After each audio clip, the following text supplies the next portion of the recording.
ಅಯ್ಯೋ ದೇವ್ರೆ, ಅಳಿಯಂದ್ರು ಹಾಗೆ ಬಂದು ಹೀಗೆ ಹೋಗ್ಬಿಟ್ರು. ಅವರೇನೋ ಟೆನ್ಷನಲ್ಲಿದ್ದಾರೆ ಅಂತ ನನಗನ್ನಿಸ್ತು. ಆದರೆ ಇದನ್ನು ಯಾರೂ ಈ ಮನೆಯಲ್ಲಿ ಗಂಭೀರವಾಗಿ ತಗೋತಾ ಇಲ್ಲ. ಅವರು ಮನಸ್ಸಲ್ಲಿ ಏನೂ ಇಟ್ಕೊಂಡು ಕೊರಗ್ತಿದ್ದಾರೆ ಅಂತ ನನಗನ್ಮಾನ. ಅಯ್ಯೋ ದೇವ್ರೆ, ಅದು ನಿಜಾನೇ ಆಗಿದ್ರೆ ನಮ್ಮ ಆರ್ತಿ ಭವಿಷ್ಯಕ್ಕಾಗಲಿ ಈ ಮದುವೆಗಾಗಲಿ ಯಾವುದೂ ತೊಂದರೆ ಬರ್ದಿರೋ ಹಾಗೆ ನೋಡ್ಕೊಳಪ್ಪ. ನಾನು ನಿನ್ನೆ ನಂಬ್ಕೊಂಡಿದ್ದೀನಿ.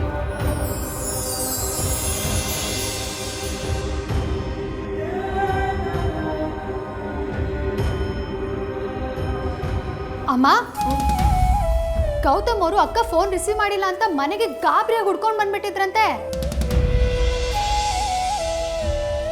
ಅಷ್ಟೇನಾ? ಬೇರೆ ಏನೂ ಇಲ್ಲ ತಾನೇ?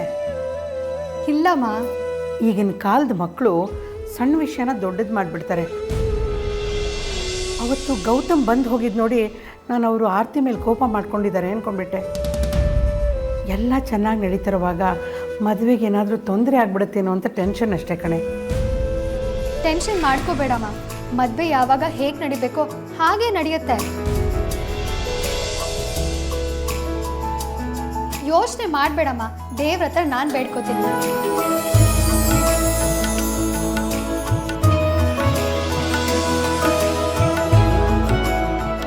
ದೇವ್ರೆ, ಅಮ್ಮನ ಜೊತೆನೇ ನಿಂತು ಅಮ್ಮ ಏನು ಬೇಡ್ಕೊಂಡಿದ್ದಾಳೋ ಅದು ನಡೀದೇ ಇರಲಿ ಅಂತ ನಾನು ಬೇಡ್ಕೊಳ್ತಿದ್ದೀನಿ.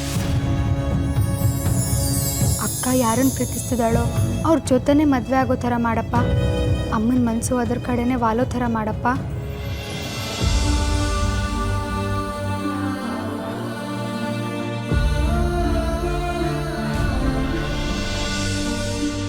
ಅಂಜು, ಅಕ್ಕನ ಮೊಬೈಲ್ನ ನೀನೇ ಯೂಸ್ ಮಾಡ್ತಿದ್ಯಲ್ಲೇ. ಜಾಸ್ತಿ ಗೇಮ್ ಆಡ್ಬೇಡ, ಹಾಳಾಗೋಗ್ತೀಯಾ. ಅಮ್ಮನ ಡೈಲಾಗ್ನ ಕಾಪಿ ಮಾಡಬೇಡ. ನಾನೇ ನೀನಲ್ಲ. ಸೌಂಡ್ ಆದ್ರೂ ಕಮ್ಮಿ ಮಾಡ್ಕೊಳ್ಳೆ. ಮನೇನ ಮಾರ್ಕೆಟ್ ಮಾಡ್ಕೊಂಡಿದ್ಯಲ್ಲ, ಅದನ್ನ ಮ್ಯೂಟ್ ಮಾಡೋದು ಅಂತಾರೆ. ನಾನೇನಾದ್ರೂ ಮ್ಯೂಟ್ ಮಾಡ್ಕೊಂಡ್ರೆ ನಿನ್ ಡಬ್ಬ ಟಿಕ್ಟಾಕ್ ಸೌಂಡ್ ಕೇಳಕ್ಕಾಗಲ್ಲ. ಅದಕ್ಕೆ ಜೋರಾಗಿಟ್ಟಿದ್ದೀನಿ. ಜಾಸ್ತಿ ಆಡ್ಬೇಡ ಅಂಜು. ನಿನ್ ಜಾಸ್ತಿ ಆಯ್ತು ಕಣೆ. ಓವರ್ ಆಗಿ ಆಡ್ಬೇಡ ಅಂಜು, ಒದೆ ತಿಂತೀಯ. ನಾನು ಅವಾಗ್ಲಿಂದ ಅದೇ ಹೇಳ್ತಿದ್ದೀನಿ, ನೀನ್ ಓವರ್ ಆಗಿ ಆಡ್ಬೇಡ. ಗೌತಮ್ ಬಾಬಾ ಫೋನ್ ಮಾಡಿದ್ದಾರೆ.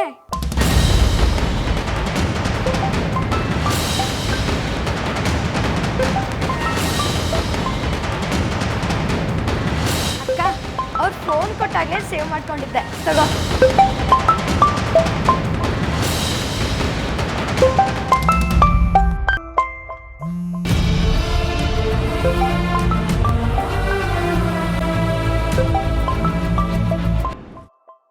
ಅಕ್ಕ, ಫೋನ್ ಯಾರ್ದೆ?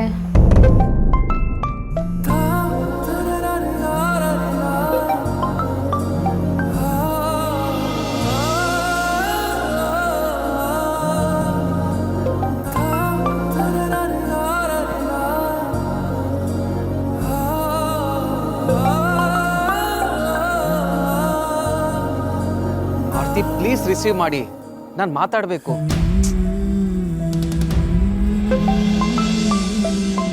ಆರ್ತಿ ಅವರೇ, ಫೋನ್ ರಿಸೀವ್ ಮಾಡ್ರಿ. ನಿಮ್ಮನ್ನು ನೋಡೋಕ್ಕಾಗಲ್ಲ ಅನ್ನೋದೇ ದೊಡ್ಡ ಶಿಕ್ಷೆ. ಅಂಥದ್ರಲ್ಲಿ ನೀವು ಮಾತಾಡಲ್ಲ ಅಂದರೆ ಅದು ಹೇಗ್ರಿ? ಫೋನ್ ರಿಸೀವ್ ಮಾಡ್ರಿ.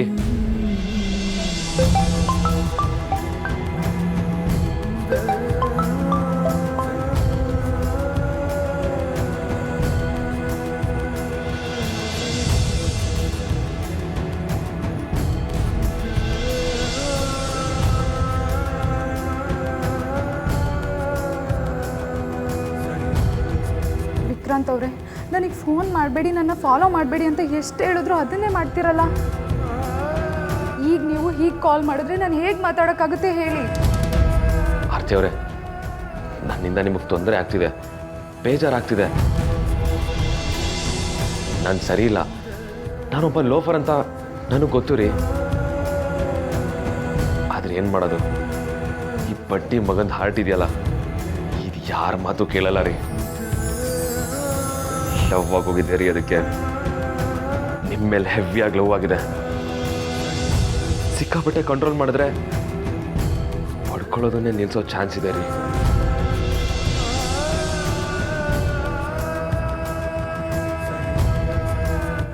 ರೀ ಅಳ್ಬೇಡ್ರಿ, ಪ್ಲೀಸ್ ಅಳ್ಬೇಡ್ರಿ. ದಯವಿಟ್ಟು ಹೇಳ್ಬಿಡ್ರಿ. ನಿಮ್ಮ ಧ್ವನಿ ಕೇಳಲಿಲ್ಲ ಅಂದ್ರೇ ನಿಂತಲ್ಲಿ ನಿಲ್ಲಕ್ಕಾಗಲ್ಲ ನನಗೆ. ಅಂಥದ್ರಲ್ಲಿ ನಿಮ್ಮ ಕಣ್ಣಿಂದ ಒಂದು ಹನಿ ನೀರು ಬರುತ್ತೆ ಅಂದರೆ ಹೇಗ್ರಿ ತಡ್ಕೊಳುತ್ತೆ ಜೀವ. ನೋಡಿ, ನೀವು ಹೀಗೆ ಹೇಳ್ತಿದ್ರೆ ಕಣ್ಣೀರು ಓಡಿಸೋಕ್ಕೆ ನಾನು ಅಲ್ಲಿಗೆ ಬರಬೇಕಾಗುತ್ತೆ. ಆಮೇಲೆ ನೀವು ಪಾಪ ಅಂತನೂ ನೋಡಿದೆ ಹೊರಟೋಗಿ ವಿಕ್ಕಿಯವರೇ ಅಂತ ಕರುಣೆ ಇಲ್ಲದೆ ಕಳಿಸ್ಬಿಡ್ತೀರ. ಒಂದೇ ಒಂದ್ಸಲ ಐ ಲವ್ ಯು ಅಂತ ಹೇಳ್ಬಿಡ್ರಿ. ನಿಮ್ಮ ಮನ್ಸಲ್ಲಿ ನಾನಿದ್ದೀನಿ ಅಂತ ನಂಗೆ ಚೆನ್ನಾಗಿ ಗೊತ್ತು. ಬಾಯ್ ಬಿಟ್ಟು ಹೇಳ್ರಿ. ವಿಕ್ಕಿ, ಹೇಳಿ ಆರ್ತಿ, ಹೇಳಿ. ನನ್ನ ಮರ್ತ್ಬಿಡಿ.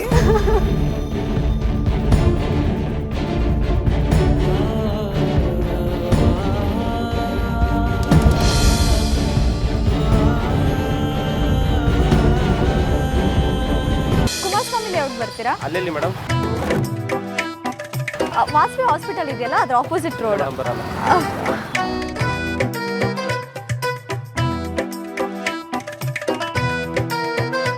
ಲಡ್ಡು ಬಂದು ಬಾಯಿಗೆ ಬಿತ್ತಾ. ಮೈ ನೇಮ್ ಇಸ್ ಕಾಂತ. ನಾವೊಂಥರ ಪಕ್ಕ ಗಂಡಿನ ಮೆಟೀರಿಯಲ್. ಲಕ್ಷ್ಮೀಕಾಂತ ಅಂತ ಹೆಸರಿಗೆ ತಕ್ಕನಂಗೆ ಕಾಸಿಗೇನು ಕಮ್ಮಿ ಇಲ್ಲ. ಒಳ್ಳೆ ಕೆಲಸದಲ್ಲಿದ್ದೀನಿ. 40,000 ರೂಪಾಯಿ ಸಂಬಳ ಅಂತ ಹೇಳಕ್ ಬಂದೆ. ನನ್ಗೆ ಯಾಕೆ ಇದನ್ನೆಲ್ಲ ಹೇಳ್ತಾ ಇದ್ದೀರಾ? ನಾನು ಏನಾದರೂ ಕೇಳಿದ್ನಾ?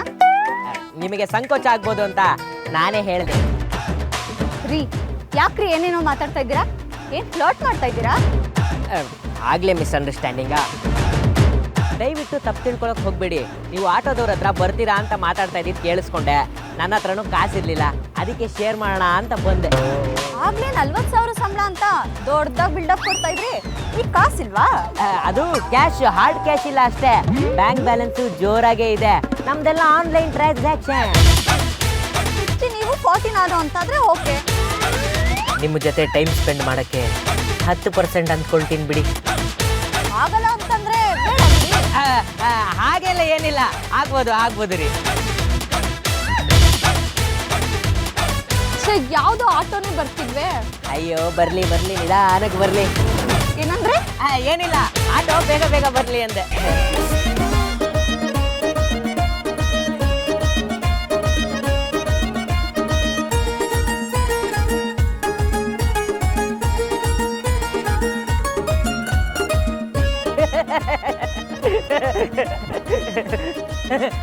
ಬಾಸ್, ನೀವಾ? ನನಗೆ ಹುಡುಗಿ ಯಾರು ಅಂತಾನೆ ಗೊತ್ತಿಲ್ಲ ಬಾಸ್. ನಾನೇನಾದರೂ ಕೇಳಿದ್ನ? ನಮಗ್ ನಾವೇ ಜಾಕ್ ಹಾಕೊಂಡ್ವಾ.